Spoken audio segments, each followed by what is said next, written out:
इस वक्त की सबसे बड़ी खबर आ रही है, यूपी बोर्ड की बड़ी लापरवाही आई सामने। 94% नंबर लाने वाली छात्रा को कर दिया गया फेल। प्रैक्टिकल में छात्रा को 30 में से सिर्फ दिए गए 3 नंबर। छात्रा ने मुख्यमंत्री से की थी जांच कर न्याय की मांग। छात्रा का रिजल्ट होगा रिवाइज। दोस्तों, अगर आप भी चाहते हैं कि छात्रा को न्याय मिले तो आप इस वीडियो को लाइक कीजिए और कमेंट करना ना भूलें। दोस्तों, क्या भाजपा की उल्टी गिनती हो चुकी है शुरू? और क्या कर्नाटक का चुनाव जीतकर कांग्रेस 2024 में जीतेगी दिल्ली में लोकसभा का चुनाव?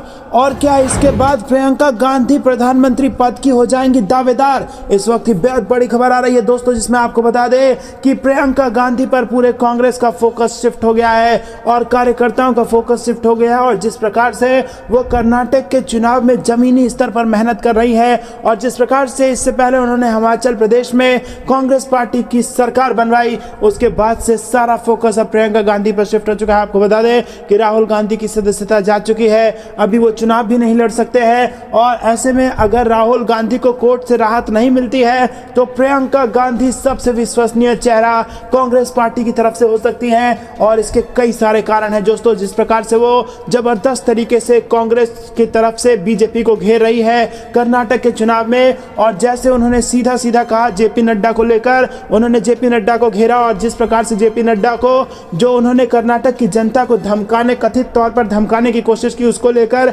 जेपी नड्डा को घेरा। और जिस प्रकार से उनकी रैलियों में जबरदस्त भीड़ देखने को मिल रही है, उससे कहीं ना कहीं ये लगता है कि हिमाचल के बाद अब कर्नाटक भी कांग्रेस की झोली में आने जा रहा है और कर्नाटक में भी कांग्रेस सरकार बनाने वाली है। दोस्तों, इसी मोमेंटम को जारी रखते हुए अगर प्रियंका गांधी ने अपना जादू राजस्थान और मध्य प्रदेश के चुनाव में भी दिखा दिया और इन सभी राज्यों में अगर कांग्रेस की सरकार बन गई, तो ये कहना गलत नहीं होगा कि 2024 के लिए एक महिला प्रधानमंत्री के रूप में प्रियंका गांधी का चेहरा सबसे लोकप्रिय चेहरा बन सकता है। क्योंकि कई लोग आज भी प्रियंका गांधी में इंदिरा गांधी का रूप देखते हैं। और अगर ऐसे में राहुल गांधी की सदस्यता वापस नहीं हुई और अगर उन पर से चुनाव लड़ने का प्रतिबंध उन पर से नहीं हटा, तो ऐसे में जो सबसे विश्वसनीय चेहरा, सबसे भरोसेमंद चेहरा और सबसे बड़ा चेहरा कांग्रेस के पास एक महिला प्रधानमंत्री के रूप में होगा, तो वो प्रियंका गांधी का होगा। तो दोस्तों, आपको क्या कुछ लगता है कमेंट में जरूर बताइए।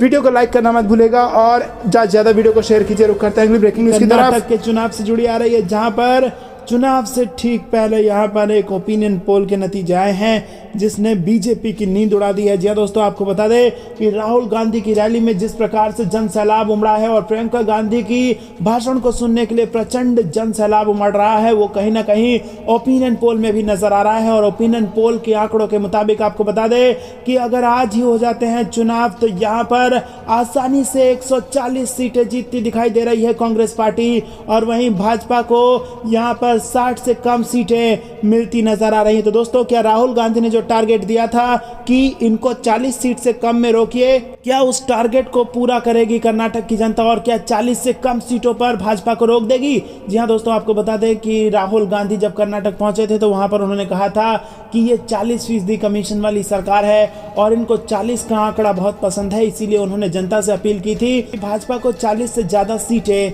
ना दी जाए। और दोस्तों, इसी के साथ आपको बता दें कि प्रियंका गांधी ने भी जमकर बीजेपी के कथित भ्रष्टाचारों पर हमला बोला था और यहां पर सरकार बदलने का दावा किया था। और जो ओपिनियन पोल आ रहा है वो ये दिखा रहा है कि कांग्रेस के बड़े नेता राहुल गांधी, प्रियंका गांधी जो बोल रहे हैं, जनता में उसका असर हो रहा है और जनता अपनी वोट की ताकत से बीजेपी को सत्ता से बाहर कर सकती है इस विधानसभा के चुनाव में। दोस्तों, रुक करते हैं अगली ब्रेकिंग न्यूज की तरफ।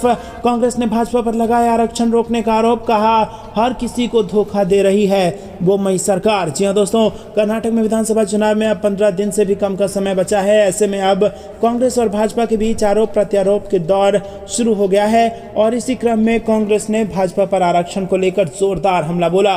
कांग्रेस के राज्यसभा सांसद रणदीप सुरजेवाला ने कहा कि भाजपा और मुंबई सरकार ने 27 मार्च 2023 के अपने स्वयं के आरक्षण आदेश पर रोक लगाने का अक्षम्य पाप किया है। सुप्रीम कोर्ट के सामने दिए गए एक बयान के माध्यम से भाजपा आरक्षण के नाम पर हर किसी को धोखा दे रही है। सुप्रीम कोर्ट ने मंगलवार को सुनवाई के दौरान निर्देश जारी करते हुए कहा था कि कर्नाटक सरकार का मुस्लिमों के लिए 4% आरक्षण खत्म करने का फैसला 9 मई तक लागू नहीं होगा, क्योंकि राज्य ने अपना जवाब दाखिल करने के लिए समय मांगा था। दोस्तों रुक करते हैं अगली ब्रेकिंग न्यूज की तरफ। अखिलेश यादव का सीएम योगी पर हमला, कहा जाति धर्म के आधार पर हो रहे हैं यूपी में एनकाउंटर। जी हाँ दोस्तों, समाजवादी पार्टी के राष्ट्रीय अध्यक्ष अखिलेश यादव ने कहा कि एनकाउंटर जाति धर्म के आधार पर और कानून की धज्जियां उड़ाकर हो रहे हैं। सपा मुखिया अखिलेश यादव बुधवार को गाजियाबाद में थे और इस दौरान वो सरकार पर जमकर बरसे।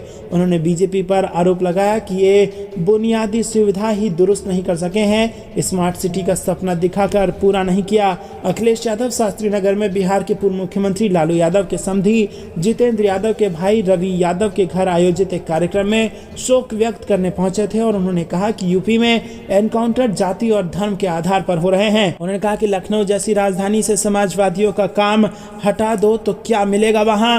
भाजपा वाले बताएं, यहां पर एक ऑटो वाले को पुलिस ने पीट कर मार दिया, क्या उसकी सरकार ने शिकायत की। दोस्तों रुक करते हैं अगली ब्रेकिंग न्यूज की तरफ। प्रियंका गांधी का बयान, बोली पीएम मोदी कह रहे थे विपक्ष नेता उनकी कब्र खोदना चाहते हैं। लेकिन दोस्तों आपको बता दें कि कांग्रेस महासचिव प्रियंका गांधी ने प्रधानमंत्री मोदी पर मंगलवार को निशाना साधा और कर्नाटक के टी नरसिंहपुर में कहा कि मैंने सुना है कि प्रधानमंत्री नरेंद्र मोदी कह रहे थे कि विपक्ष के नेता उनकी कब्र खोदना चाहते हैं। ये कैसी बात है?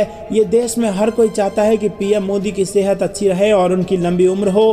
प्रियंका गांधी ने कहा कि मैं पूछना चाहती हूँ कि क्या ये चुनावी मुद्दा है? वो बेरोजगारी महंगाई की बात क्यों नहीं करते? आप लोगों को आगे बढ़ाने की बात क्यों नहीं करते?